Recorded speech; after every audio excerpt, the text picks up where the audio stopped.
Welcome to the Autistic Licence podcast. I'm Leo in London. I'm Shauna, and I'm in Carrickfergus in Northern Ireland. We invite you to listen in on our conversations as we experiment with unmasking in an autistic space. We talk about what it means to discover we're autistic as adults, especially with established careers as therapists. We want people to know that autistic therapists exist and to broaden the conversation about neurodiversity. You're so welcome to join us, whoever you are and wherever in the world you are. We hope you'll find something of interest and connection here.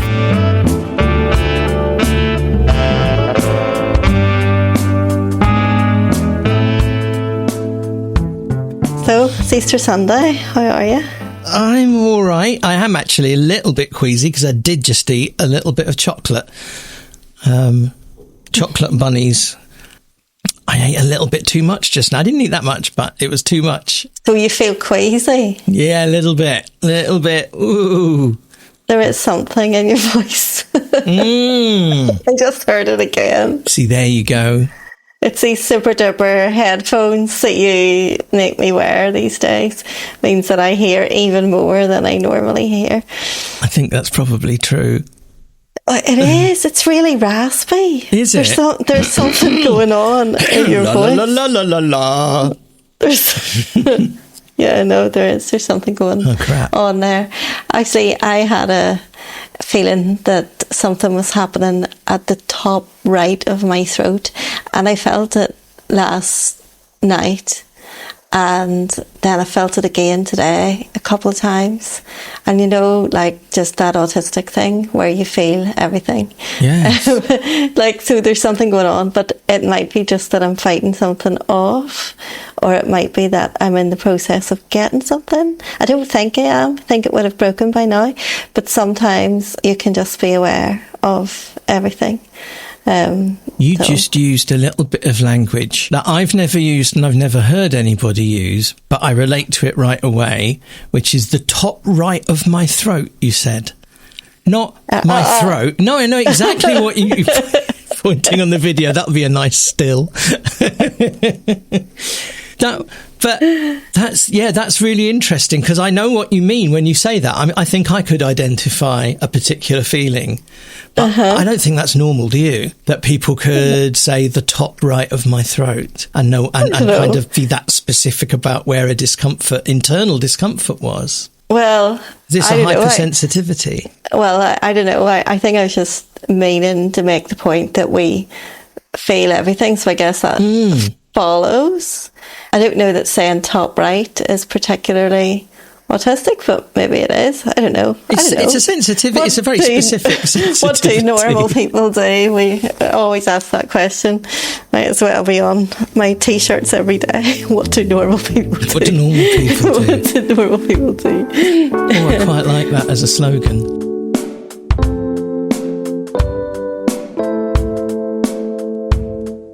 I just want to check with something. Is the light that I'm seeing reflected on you the last remains of daylight? It is, isn't it? I can see the reflection, I think.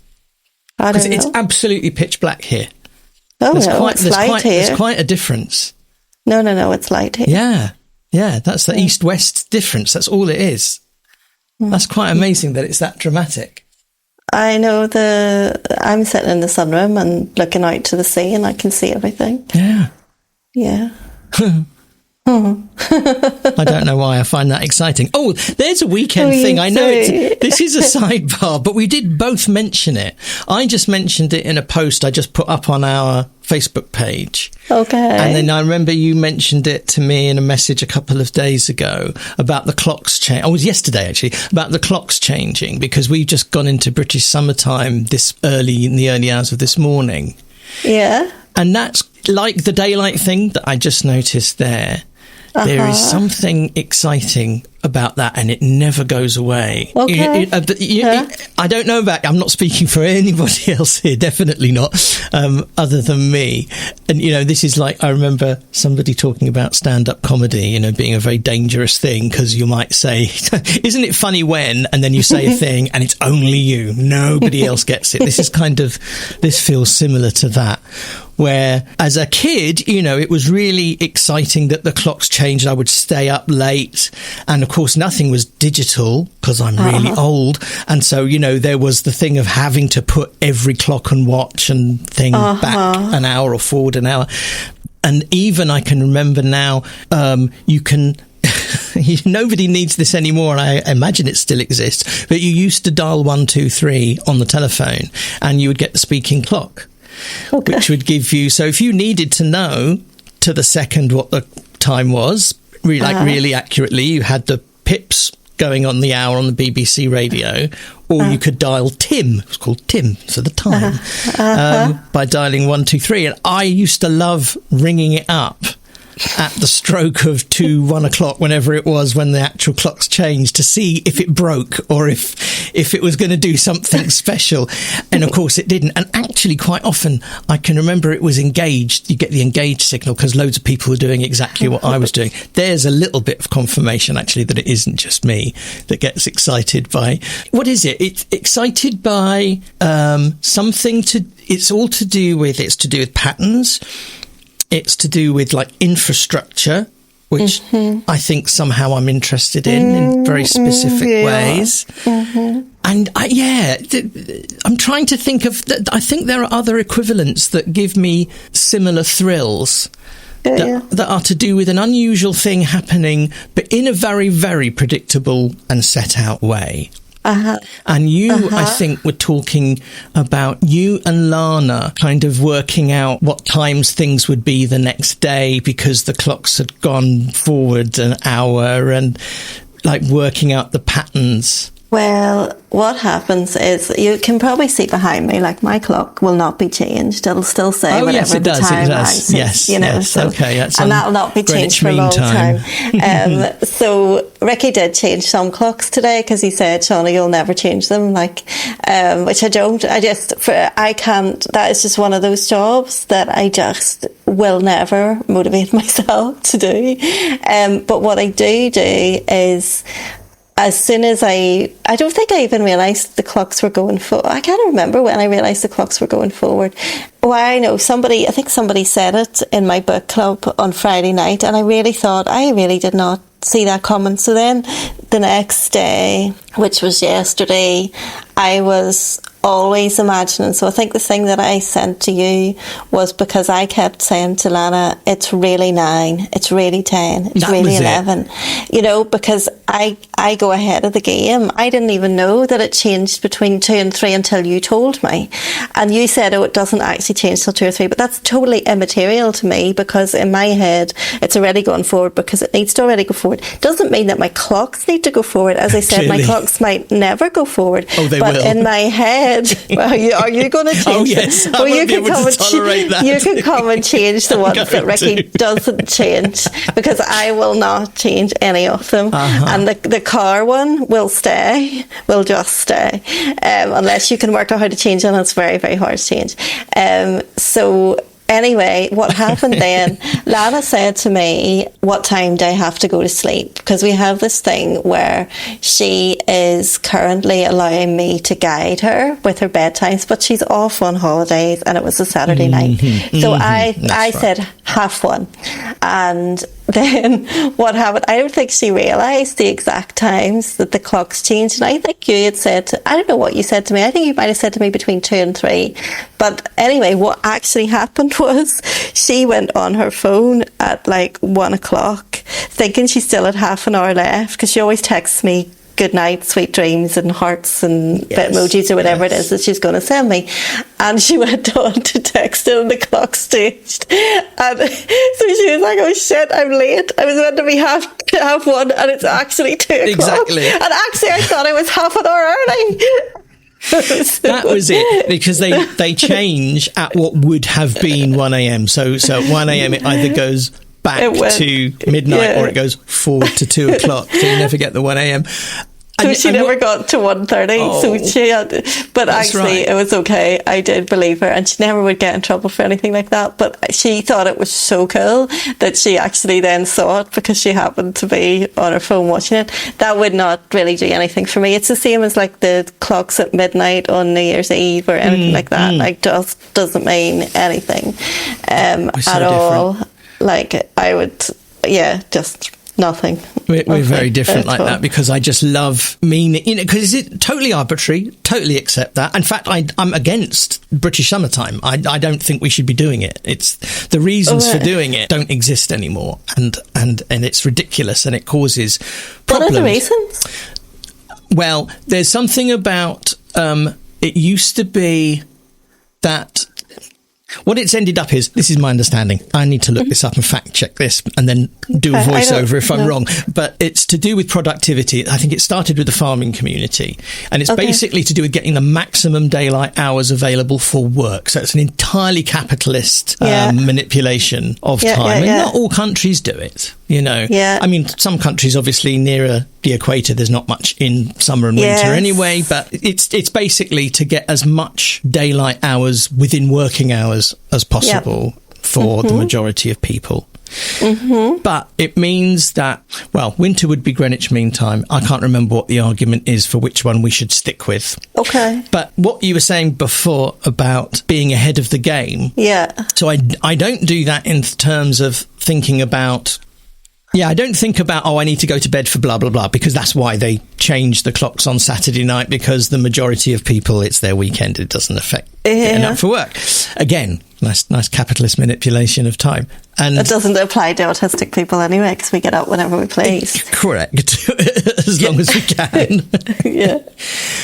Actually, that's definitely a little bookmark, isn't it? Sleep and patterns. We have mentioned it before, but I really think that is worth coming back to, because I can think about how now I understand. It's, again, one of those reframing things where I can understand why it was so difficult managing sleep before knowing that I have a weird-ass clock in my head. But what you were saying there about being ahead and thinking ahead of when the clocks change, I don't do that. But I absolutely, that where it does mess me up is flying across time zones. And that I will tune into before I even leave for the airport. So whenever the journey kind of officially starts, whether that's getting in the car or the taxi to drive to the airport, that's when I put my watch forward to or back to wherever I'm going to, and start kind of living in that time zone way before I get there. And that kind of helps, because that's interesting, isn't it? That's just as predictable. It's just as exciting. In fact, it's more exciting because it's to do with, traveling and being on holiday potentially, if that excites one. And as I say, it's predictable and all of that, but it's far more disruptive or disturbing somehow than the clocks changing in your own home. And I think I would be quite I would go the other way if I was traveling, but that's because it's not attractive to me in any way to travel across a time zone. So if I was doing it, I can imagine being like, but it's not really that time, and like spending the whole time being like, no, but my time is the real time. So it's really not 5 hours ahead or whatever it is that you're wherever you're going. I'd be like, but it's really not. It's really only this time. It's really only this time. There would be something that would make me resist that for a long time. Well, you just nailed something I was trying to put together in my head, but I think you're probably right that the reason that it's more disturbing somehow, apart from circadian rhythms and all the things that get messed up because you go across time zones suddenly, but also it is that whole experience of going across time zones is surrounded by going away from home, going away from the familiar and the routines and all of that, which, because ADHD versus autism, I get excited by travel. I do like newness and novelty. At the same time, I really hunger for routine and sameness. So there is inbuilt, maybe it's not anything to do with kind of managing the time, but I suppose to adjust the clocks in my head when I travel is something of minimizing change and difference and disruption in that way. Yes. Yeah. I quite like I'm not sure that I would get rid of the changes, because I don't think that for me, I mean, even if it is for most people about productivity, I'm only thinking about me. I think I quite like the fact that it's lighter in the evenings. You know, like that kind of suits. It's nice that it's... It might be that that's the one that campaigners want to keep, actually. I can't remember which way round it works. I remember an argument in the media, probably like in the 80s or something, that, you know, most crimes against a person happen at the end of the day, not the beginning of the day, and therefore you want to maximise daylight then, and that it's a problem that when we put the clocks back to Greenwich Mean Time, it's suddenly darker. It gets really dark. Very, very early, and that's dangerous, or that, you know, there's a higher prevalence of crime. Let's not put them back then. Yeah, I think that we might don't have been need the to put them argument. back at all. But then does that mean it's really dark too long in the morning? Then you come back to the agricultural argument for farmers, agricultural workers who work very, very early in the morning, that it then doesn't get light and they lose. Because also, of course, agricultural workers aren't working in street, you know, there isn't the same artificial light, or traditionally wasn't. That's probably different now. I don't know. Oh, but it's interesting, isn't it? But it wouldn't be just agricultural workers, so a lot of people wouldn't like to go, well, you don't like to go to work anywhere. You don't like to leave the house when it's dark in the morning either. But there's your choice. Do you want to go to work in the dark, or do you want to come home in the dark? Well, I only go out of my own house into the cabin anyway. Really bother me, to be fair. You at least transfer from one building to another, even though it's only about 2 yards away. I don't even do that. I don't even go downstairs to street level to start my day.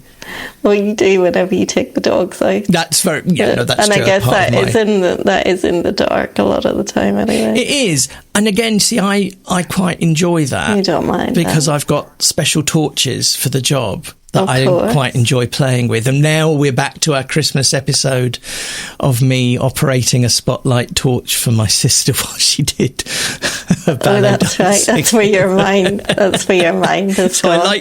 I'm a very good follow spot operator. Yeah, I could have done with one of your super duper torches today, because I was clearing out the cupboard under the stairs and I just couldn't see things well enough, and I was thinking, if I had a super duper torch, I need to get a torch. They're very easy to get hold of. I could even bring you one.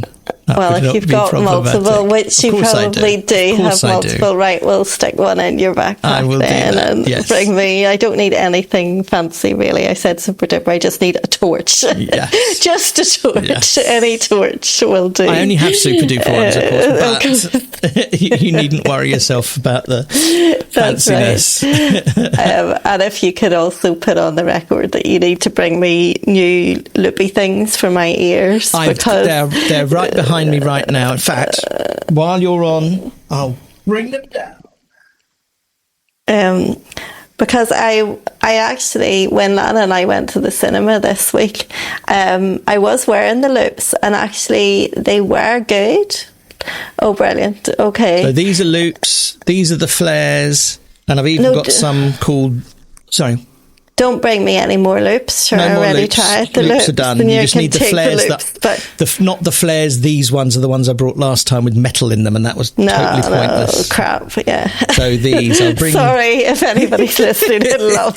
Actually, so there's another. I'm going to bookmark that one again. No, just talk about it now. Okay. Because Leo knows all about these things. Well, I've just got preferences. That's all. All it's going to be is preference. So I will never say you should do this because it's what I do, because that's no good. But I can talk about options, and this is a debate.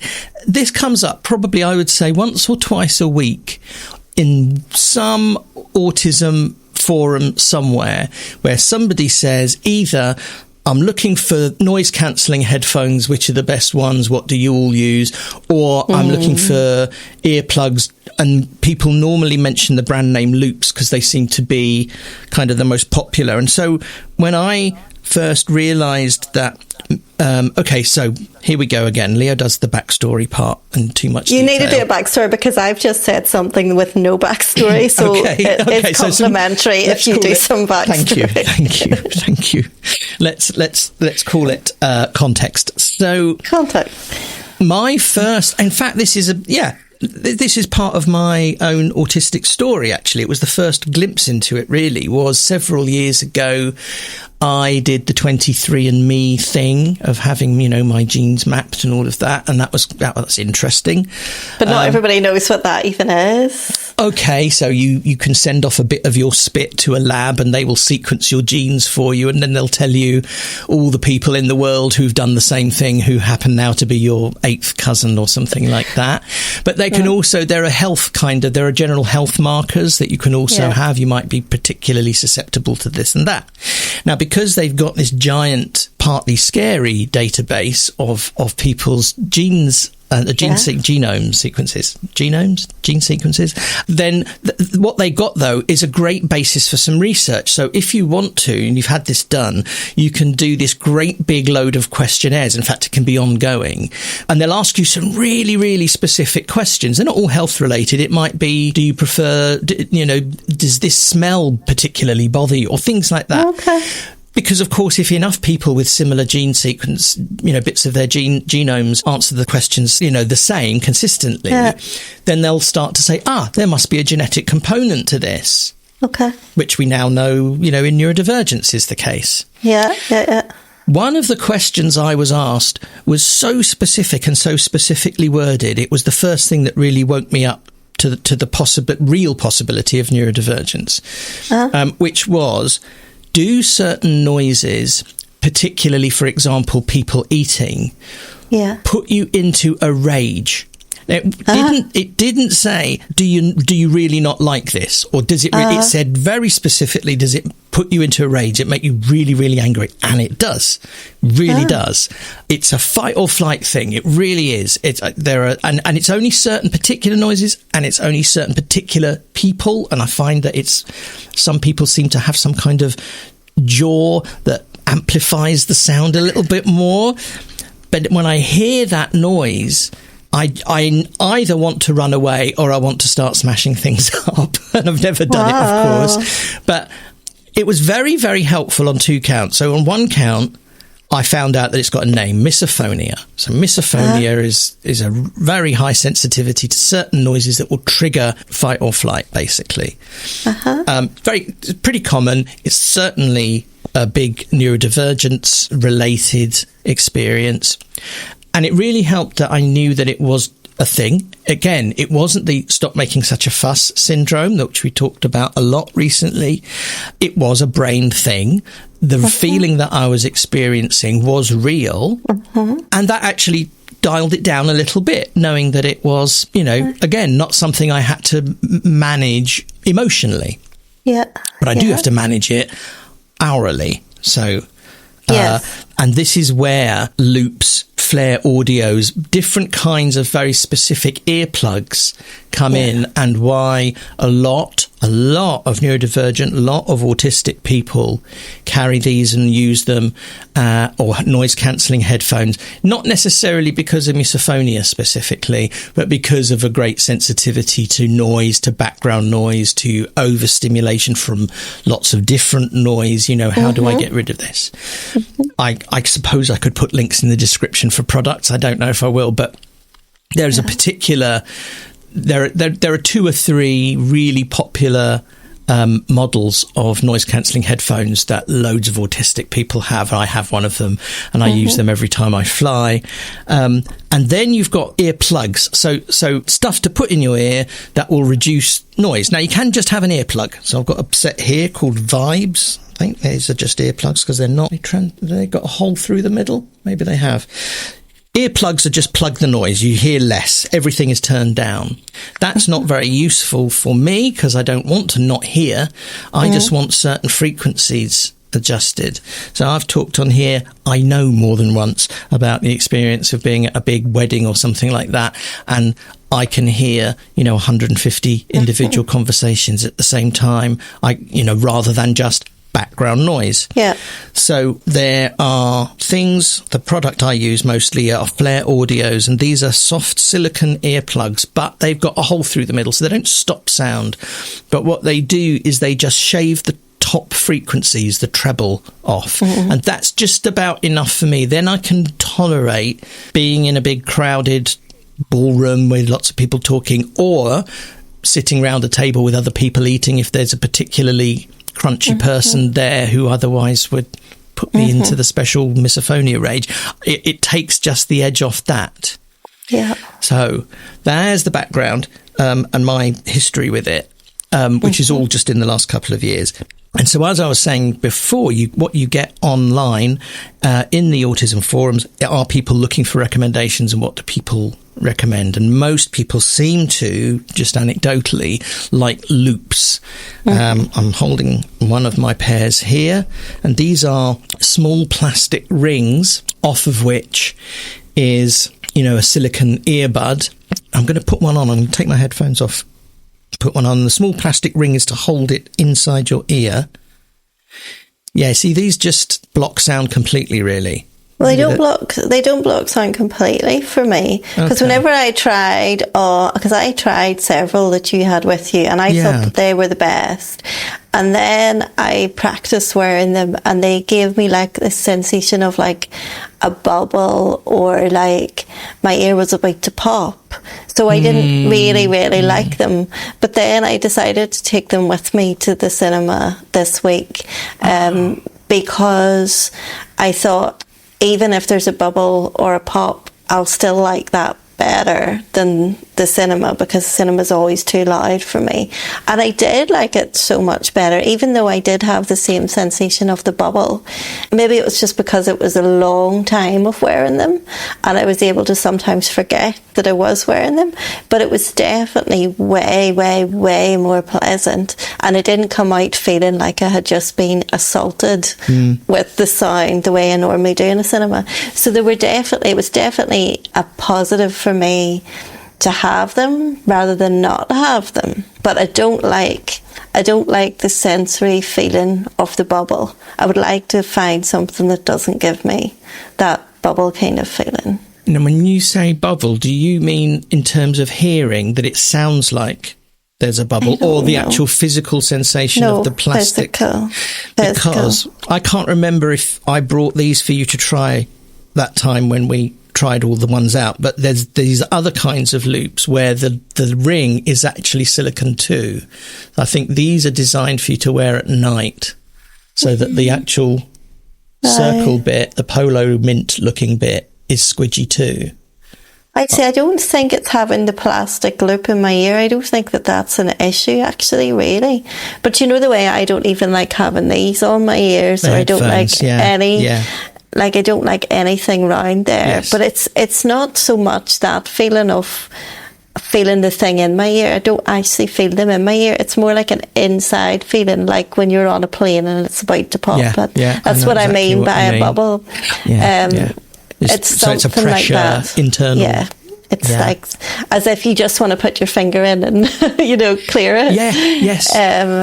That's the thing. That's what it's doing. But it does take, like, some of the ones that I tried on of yours, like, and then you did that test where you played the sound, and I said it hardly changes it at all for me. That was I remember that. So what I did, listeners, I found YouTube videos of crowd noise in a pub, crowd noise in a, whatever, and played that fairly loud so that we could try all these different models of earplugs. We should have made a video of that, actually. We really should have. They should have done a YouTube video for that, because that would have been... me going, that doesn't make any difference. And that was really amazing. So because to me, it made us... The differences are subtle. These aren't earplugs that block out all sound. But to you were saying no difference. I hear exactly what I was hearing before.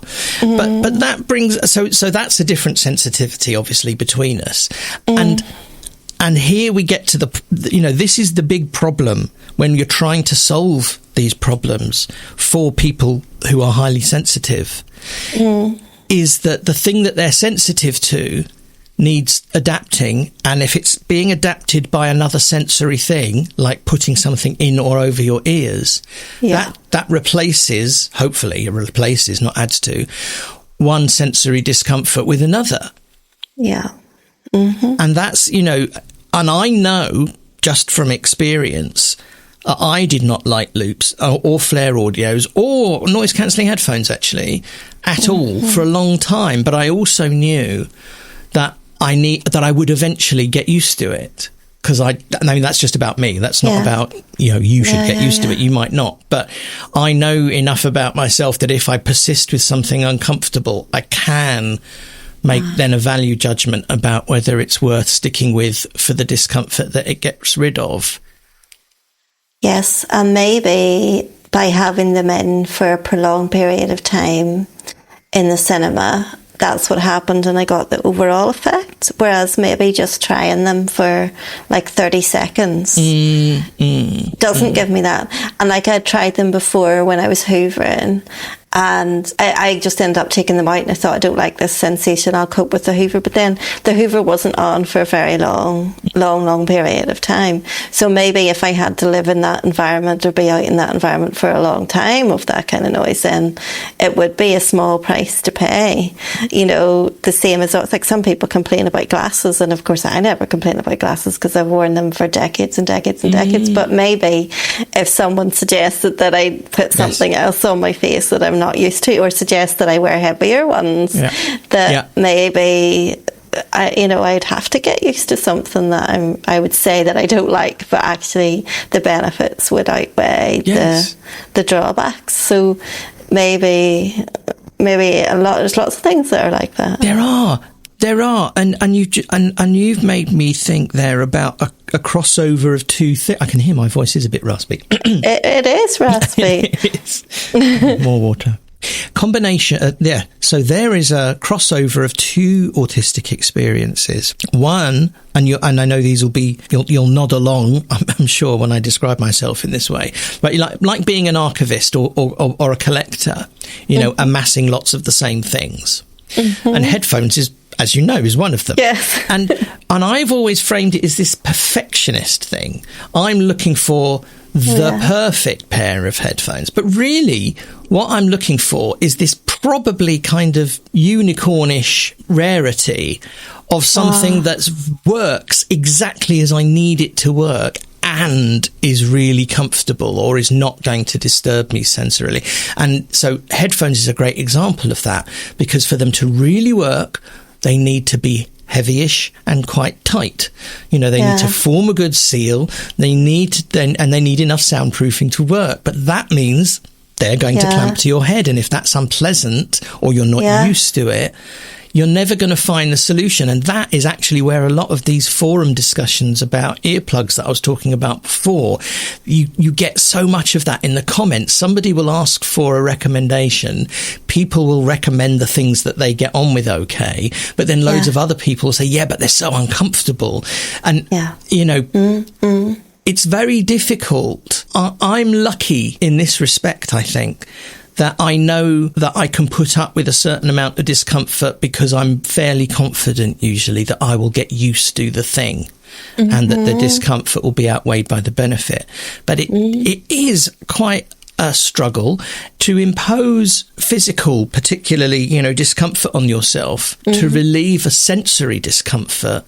I think that feels unbalanced. I think actually, as I say that's a bit of conditioning, isn't it? That physical pain, that's worth taking seriously.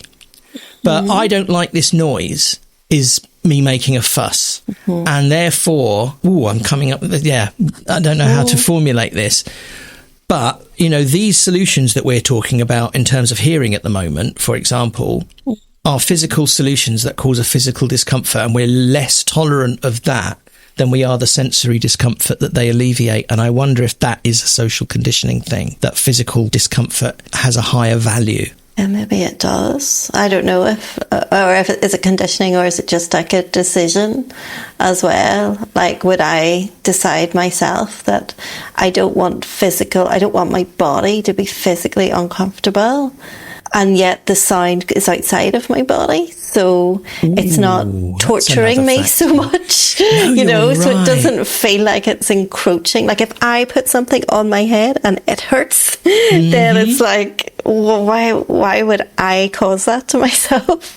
Whereas if I go into an environment and the environment does that, well, then I either put up with it or I leave the environment. Now, I understand that there's times whenever I want to be in the environment, but then maybe in my mind, without consciously thinking, there is what you've just said, some kind of a thing. Yeah, but Shauna, you don't want to actually impose something on yourself. So you just grit your teeth and get through, because at least you still have your physical integrity. You still get to wear what you want in your body. I think that's worth more. I'm actually more convinced by your take on this than mine, that the sensory disturbances, excluding tinnitus, which I have, which I do carry with me, are external. And I mean, you could move away from them if you, generally speaking, not necessarily, but you might be able to. Whereas, the physical discomfort doesn't matter where you go, there you are, and it's going to be with you potentially. That for me is very convincing, actually, as a kind of a ramping up of the discomfort. It's not even that it necessarily is more uncomfortable. It's more a non-mindful, not conscious belief that comes from something else entirely. So I wonder if at some point in because what I've just described there sounds like a child's thought process. So it sounds like all I have is the autonomy of my own body, and I'm not going to put something on it that causes discomfort, because that would be me doing something, and I have very little control over my world. But what I do have control over is what I wear, what I put on my body. And if you extrapolate from that, if you have a very simple cause and effect or a very simple thought process around that, then it comes into a belief of, I will not put something on my body that is scratchy or itchy or irritating or squishy or whatever words you think. So I don't want a plastic thing pushing my ears. I don't want this, I don't want that, so every time if I have earrings on and I put these headphones on, then I'm like, fuck that, I want the earrings, I don't want that. I have to take the earrings out, which are my autonomy, which is my choice, which don't hurt my ears. And then I have to put this on, which does all of the above. And that insults my sense of autonomy over my physical body. That's a great phrase. Whereas going into an environment is not something I do to myself. It is, but you know what I mean. It's not something I do to myself. I didn't create that noise. No, exactly. It's yes, exactly. It's not part of you. It's an environment you've I'm not creating immersed yourself in, willingly or not. Yes, that's right. Yeah, but it's not me that's making the noise. No, but not me that's assaulting my very self-hood.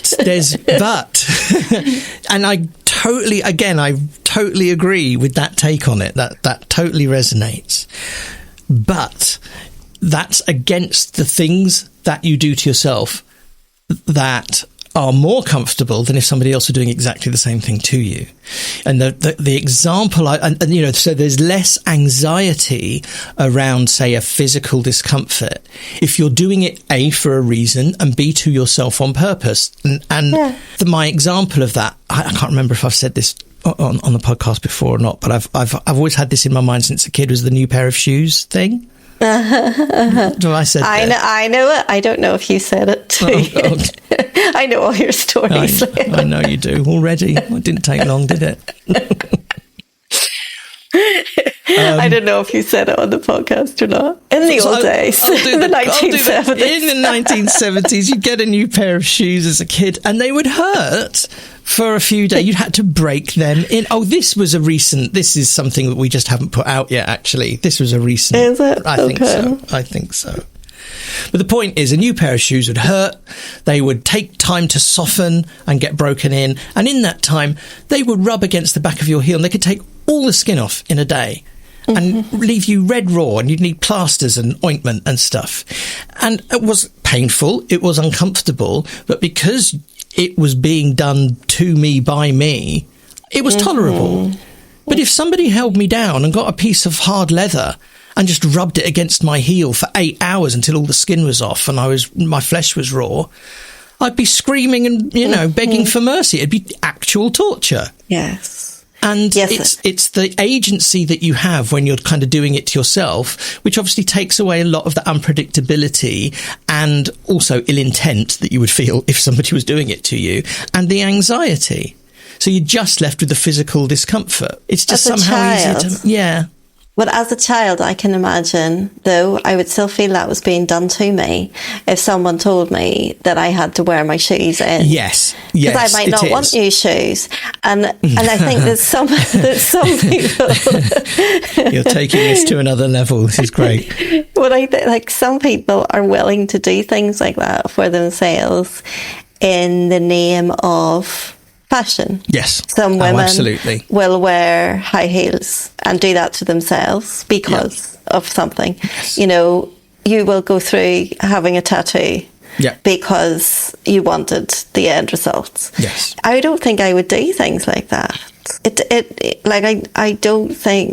I think that might tie into that same belief that I'm kind of illuminating for myself around, why would I do something that makes my body feel not good, even if it had an outcome that I wanted? Mm-hmm. Mm-hmm. I don't know that I would go through that. It's probably why I've never got fit or trained for anything. Or, like, it just doesn't do anything for me. Mm-hmm. It has to just not be sore or not. Like, that seems to be a really big block when I'm thinking about it and talking about it. Can't imagine going through anything like that. Can't imagine, like, dieting to get, like, that just, no. What I want to eat. You know, there's something really strong around autonomy and comfort. I won't eat things I don't like just because they're good for me. Like, I won't do it. Just won't put myself through a sensory discomfort or a physical discomfort. Yeah. And I would agree. And we've talked before on the podcast that I, for most of my adult life, was extremely overweight, and I had surgery to correct that, not for aesthetic reasons, but for medical reasons. And the only thing in terms of, so obviously dieting was an issue for me, and anyway, it doesn't work. I mean, I think that's not a controversial statement anymore. But yeah, the fitness thing, definitely. I mean, that's something else that would just make me angry, would be somebody telling me to do more, whatever the thing is, whether it's in the gym. The only time that's ever worked for me was the Couch to 5K program, which I did follow once I had lost weight and I could kind of run a little bit. So I needed a great deal of help to even get on that, into that process in the first place. But the reason that worked for me was because you start with something completely meaningless, really. Which is, you know, I don't remember what the sequence is. Maybe it's run for 30 seconds, walk for 5 minutes. I don't know but it's kind of, well, if you do that, that's not going to make any difference. That's not the point. You're being given something that you definitely can do with no discomfort. And then it really slowly ramps up and you decide when to move on to the next kind of stage where you run for a little bit longer. And that's the only kind of attitude toward that kind of pushing yourself that was ever going to work for me. Somebody's telling you what to do. That's well, what I mean, actually, you do have a coach in your ear because you can download an app. But again, it's not a bullying thing. It's not push through the pain and, you know, all of this. It's just that which doesn't work for anybody with any kind of physical sensitivity to discomfort. That, you know, dialed up. Everybody has physical sensitivity to discomfort, but a particularly dialed up one. Yes, but it's so many more things than that. By the way, it's really pitch black here now, and it has been pitch black for quite a while, and I've been just wondering how long it was in that change. Well, that was about 3/4 of an hour. I know, but it's been like that for a wee while. I shall at some point look up the differences in sunset times between us. Yeah, well, maybe it'll even show on the Zoom, like if I got darker and it will, darker yes, and darker. actually, yes. Because you can see there's like an airplane in the sky now, and you can see the lights, but I can't see anything else. I can see the lights across the loch, but still it's very, very different than it was whenever you asked me. Anyway, I'm thinking about the sensory aspects of that, which often of exercise and diet and stuff, which often don't get taught about, because like when you exercise you sweat, and I cannot abide the feeling of sweat on my body. And that's an autistic thing. It's not just something that happens to everybody when they exercise. Like from an autistic point of view, it makes my skin crawl, cannot abide it. It's like you have to go swimming and you have to cope with the smell of the chlorine, you have to cope with all of the changes of the heat and the cold and the water and the wet and like there's so many aspects, there's so many barriers of being told to do certain sports and how you have to do them, and also the whole just being told what to do. That's what that couch to 5k thing that you're talking about, like even if they're doing it gently, someone is still telling me what to do. The only exercise I can do is exercise that's just fun, just for the sake of having fun. So if I dance, if I do my Zumba class, something like that, where and I even sometimes will sweat during a Zumba class and be able to tolerate it, because obviously the exhilaration and the fun is better than the sensory feeling, but it's in no shape or form to reach any kind of goal. And also I'm not surrounded by people in a class like that, because it's all different ages, all different shapes and sizes, and everybody's having a laugh.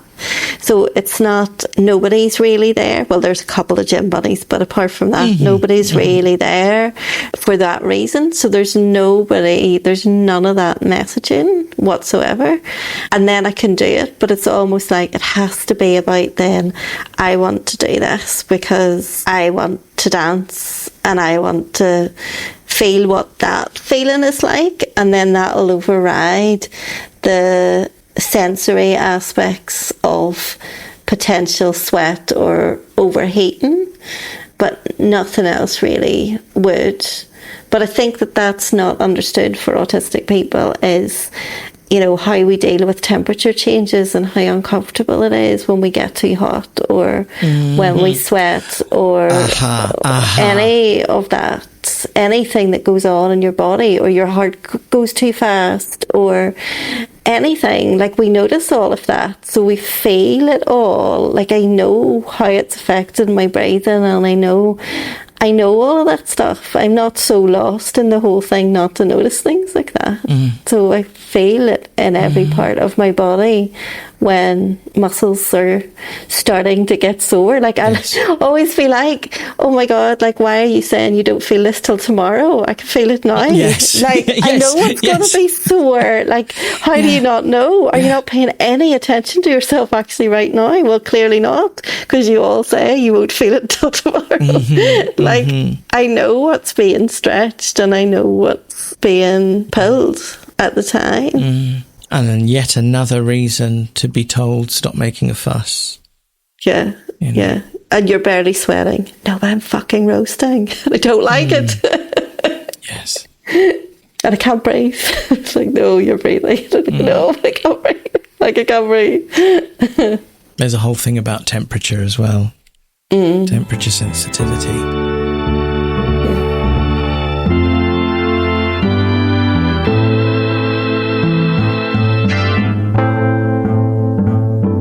I mean, there's a kind of, it's almost the same thing really, but a related sideline about what we've been talking about, where the things that we've experienced and therefore kind of revolt against are often the things that we are very much told we should be doing. So that could be diet, could be exercise, for example. Those are the two huge ones. What do you mean you won't eat healthily for your own good? That's ridiculous. You've got your priorities are completely I just can't imagine putting anything into my body that I didn't like the taste of, and I know that's, to me, that makes perfect sense. And yet to so many people it doesn't, because people tend to think, yeah, but if it's good for you, just eat it. But that's Take it. it in. But that's it. That's the balance that's just completely different for us. That is the sensitivity levels being very, very different. Most people, I'm going to completely guess at, would choose not to exercise, if there was no benefit in it. They wouldn't just choose to do it. Some people would, but I'm guessing that most people don't. It's a chore. It's something that you do because of the benefit, not because the actual thing is nice. Same with healthy eating for most people in this part of the world, Yeah. But the balance is different for them. It's very different. Sure, I don't want to, go without chips and have to eat salad just to make a kind of stereotype comparison there. But it's worth it because, I'm going to look better. But that's actually usually the priority more than it is health, I think. But nevertheless, if you've got different I always say dialed up. And, I've got to stop that language because it's making that the exception. It's making that it is the outlier statistically, but we're othering out. I'm othering myself when I do that, actually. Okay. So just different. Different levels of sensitivity to the people around me mean that they're just not going to get that I cannot tolerate a particular taste or smell or texture when we're talking about food. I really can't. Yeah. Yeah. And we could go back to the horrific Bovril story again. That really was. I don't think that everybody knows about the Bovril story, but I don't know if you want. Well, I know. I don't need to go into detail other than when I was a child, I was particularly short for my stage of development. I'm a short human now, but I was very, very, very short then. And there was thinking that there might have been something wrong with me. I might have been deficient or something up with my growth hormones. I needed to have a blood test or many blood tests over a period of time where my growth hormones were activated in my blood so that they could be monitored, counted, whatever it was they were doing. And it was found at the time that a good way to stimulate growth hormones in the blood was to drink Bovril, which is a beef gunky bouillon kind of hot drink. It's not something I'd ever wanted to. Yes. Not something I'd ever wanted to drink, but certainly when it came to it, intolerable. I couldn't, and I was throwing it up, and all of this was on an empty stomach because it was a blood test, and it was needing to be done every hour, along with some quite vicious ways of taking blood as well. It was just the most dreadful experience. But what I wouldn't have had nobody would have had any understanding around me at the time was that this was much more than I don't like this taste. Yeah. It literally was intolerable. Yeah. And I now know that about a number of things. The smell of Parmesan cheese, I could, anything that looks or behaves like semolina or tapioca or rice pudding. Fuck off. But it's more than a preference, is what I'm saying. I cannot, and I will run away. And it will be a fight or flight response. Yeah. Most often. Well, I can't cope with things in terms of what they look like on people's plates. I once didn't, without really thinking that through, I once sent you a picture, didn't I, of my lunch, and I'm going to apologise again months later. I'm so sorry. I delete that. I think you've done it a couple of times. I'm like, stop it. There needs to be a trigger warning if I just don't even do it. It really does. But seriously. do not even do it. But even the fact that we're kind of laughing about it now, even just between us, is kind of not okay. It is, It's a real thing. It's a real thing. It can make us unwell. Properly unwell, mentally and physically. Yeah, well, if I thought that anyone was going to, if I thought anyone had the power to actually make me eat something that I didn't want to do, it would really, really, really scare me. Mm-hmm. Like the thought that someone would do that, and that someone would make, it really would scare me now to think that I could be in a context that someone would tell me to do that. Too.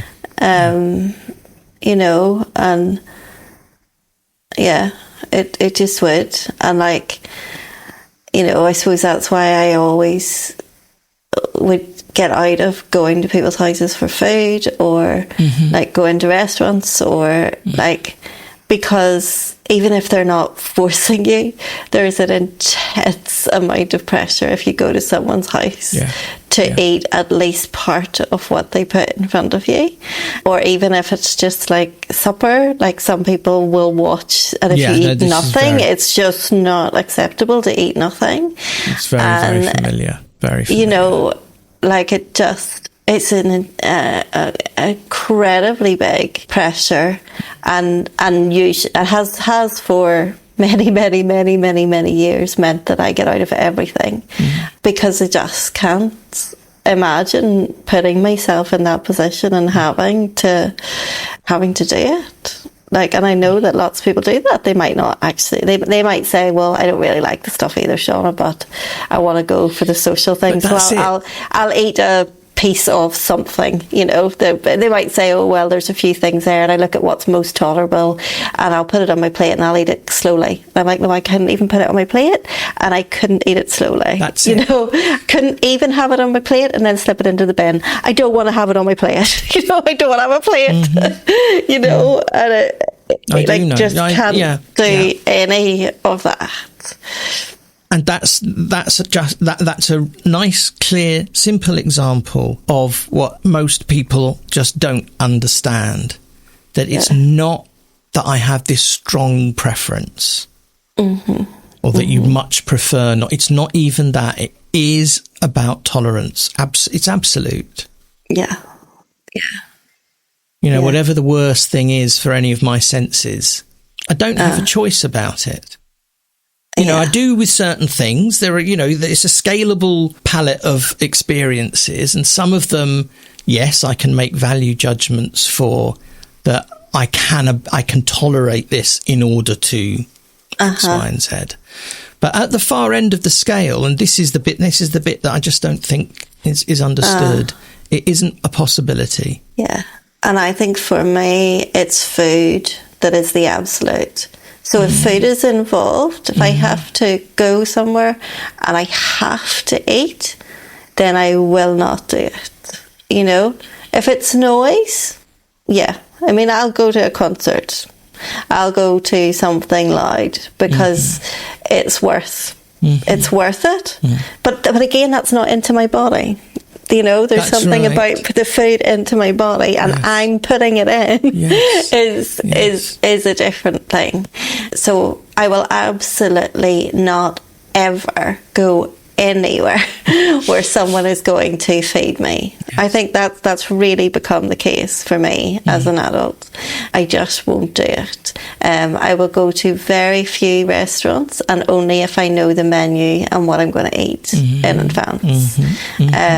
I don't think I ever really eat at someone's house unless I'm part of the cooking. So it's like a kind of a holiday. But we'll never do anything involving food. So that must be like bigger than, you know, like noise for me. But for some people, noise might be an absolute. They'll never put themselves in an environment that is too noisy or too crowded. Well, that's exactly what I was going to bring. I don't like the crowded either. I don't like the crowded. And the other argument, I reckon, that gets thrown at us a lot as well is that you'll get used to it. Yeah, but and it's kind of there is part of that argument that I think is true for me, which is that the more that I withhold myself from the things that make me really uncomfortable, then my tolerance does go down, in fact. And a good example of that, I can come back to actually, you know, family walk out in the park yesterday, was that there were people, okay, so this is going outdoors. This is not indoors. This is not a tightly packed space. This is outdoors in the sunshine, in the fresh air. Quite a lot of people about, but we're not talking about a packed park. But what we did do was we went on a walk on a bit of something called the Parkland Walk. So there used to be a railway from one part of London to another, and it's now a country, you know, there's no railway there now. It's a country path that goes from park to park to park, and it's really nice. It was busy yesterday. So when I say busy, imagine I'm walking along. I was with 5 members of my family and 3 dogs. That was all fine. We're kind of, we're kind of staggered along the path a little bit. And we probably came across somebody, either overtaking or walking in the other direction, I'll say once a minute, maybe. So it's not like hundreds of people. Nevertheless, I did not want to go on that particular walk because it was a path. It wasn't open. Okay. So whoever was around was going to be close by. Yeah. And I told you about this at the time. I was absolutely exhausted. I called it social exhaustion. Actually, I'm reframing that now, because I wasn't having to particularly socialise except with my own family, and I can do that. Yeah. This was actually about the presence of other people and actually having to be conscious in all my senses of where people were, that I had to negotiate my way around them or not be in their way, or manage my dog or one of the dogs, or that was a constant hypervigilance that required constant monitoring and action for 2 hours. Yes. Looking back on it now, was the sensitivity. So I don't enjoy loud, crowded places. I love going to gigs. That's a completely different experience. That's a lovely overwhelm. That's a chosen, purposeful overwhelm. But the presence of lots of people who are kind of being unpredictable, and that I'm just having to consciously manage in a way that I imagine most people do automatically without spending loads of energy from the looks of it. But what you just said there, though, you had to manage the dogs as well, which is kind of more stressful, because then you're also checking the person coming towards you. Might they be fearful of dogs? Are your dogs going to behave in a certain way? Like there's more. It's like managing children. You've got to do more eye contact than you would if you were wandering around a park and there's not very many people around. You can zone out. You can look around you. Yes, there might be one person every however many minutes, but they might look at you. They might give you eye contact, they might not, they might be off in their own wee world. But on a day that is a busy day and people are out and they're maybe happier, it's Easter, they want eye contact, they want the smiles, they want the interaction. You're also managing children and dogs. No, you're right, and you're layering the two things together. Actually, I was kind of starting to separate, but they're both there: the social anxiety and the hypervigilance and the management, and also both of our dogs were in distress by this point. Woody, the older one, was limping because we'd walked him too much. We needed to get him home. And Molly is 100% autistic and did not like lots of people around. There were too many people. And we just wanted to get them out of there. And again, because it was an enclosed, even though it's outdoors, but it's a pathway, not fields. I don't know. All I can hear in my head, or one of the things I can hear in my head, are the neurotypical people saying all the different versions of what you're making such a fuss about. Had a nice day out. It was a nice day out. I saw my family, I walked my dogs, everybody around as well. I mean, there's nothing like threatening. This is a posh, nice part of London where all the people are out smiling and being nice. There was nothing to negotiate in that. Exactly. It's made your skin crawl, hasn't it? Yeah. That would be the height of stress for me. Yeah. But you like pretending to be posh and out with all those people, so it doesn't make your skin crawl. I can resist. Yeah, I know. You do. You love it. I do not. You just said, this is nice, it's all us posh people out together in London. I'm sure I didn't use the word us, but I know where you're going with this, and I'm going to let it play out. All I meant was there are places that I could go walking where I wouldn't feel safe. And this is not one of those, That wasn't part of the anxiety. It was that, and that's what I mean about what you're making such a fuss about. This is what I hear echoing around. The neurotypical stop making a fuss, because ostensibly, to look at that situation, there was nothing unpleasant going on. It's so invisible. It's so invisible. And I'm still 30 hours later exhausted. I'm going to sleep really well tonight again, because this is your come down thing from the gig thing, isn't it? Well, but let's be fair, you didn't actually sleep very well last night. No, not great. And I think, again, I can you said you're going to sleep very well, but, you know, it's not like you slept very well. You were still coming down from it. Exactly. And this is where I really relate to what you talk about when we did the episode on you going to the gig and that like 2-3 day come down, maybe more.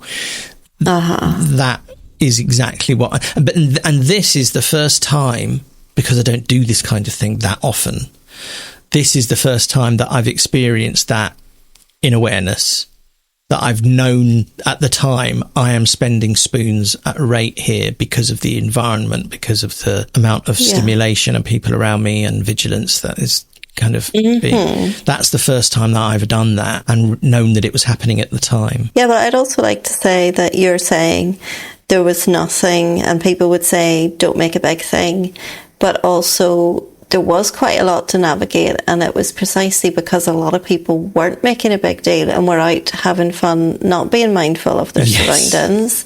That meant that those of us that are sensitive need to. Thank you. And many, many, many people who take their dogs out for a walk are not that tuned in to their dog's mental health. But the fact that you are aware of how Molly and Woody were doing, mental and physical health, and it's the same with children. What I'm trying to say is that there are those of us that are tuned in to the people around us who might be struggling and then might take that in and might be a sponge for some of that. And there's other people who are ostensibly having one of their posh happy days out and may group everybody together and say we all had a great time, but actually if you were to check the stress hormones of all the people in that party, everybody would not be having a wonderful time. That's right. There's so much of that I want to immerse myself in, because that was just lovely. And the other experience that I hear about all the time in my work and, you know, me, myself in my life, is that you're told that we're going to do this nice thing. You object to it because you know you're not going to enjoy it. They say, oh, come on, if you push yourself, you'll enjoy yourself. And so a lot of the time, especially before we're aware, we do the thing and we get through the thing and we mask very well. And what we're told at the end of, and at the end of it, we're so glad it's over. But we're told, there you go, you enjoyed it. Or you did really well. or you, you did really well, or you were on good form today, or something like that. And that's the invisibility, isn't it? You know, it's not visible. And when it becomes visible, when it creeps over and leaks out into the real world, you're being unreasonable. Bad behaviour. You're being unreasonable. Yeah. Makes me sad. Right, I suppose we should say goodbye to our listeners. Before we do, just to confirm, the sunset in Carrick 26 minutes later than it did here. 26 minutes. 26 minutes. We're not that far away. That sounds to me, it's such a global kind of thing. I was really surprised, but yes, it was. It was basically half an hour between. See you next time. Bye. Thank you for listening to the Autistic License podcast. You can connect with us via Instagram, Facebook at autisticlicense.com or by email at autisticlicense@gmail.com. At this point, Leo likes me to spell the word license because we spell it in different ways in different parts of the world. We spell it LICENCE. We also have a thriving Facebook community. You can search for Autistic License Shauna and Leo on Facebook, or you can click on the link in the show notes.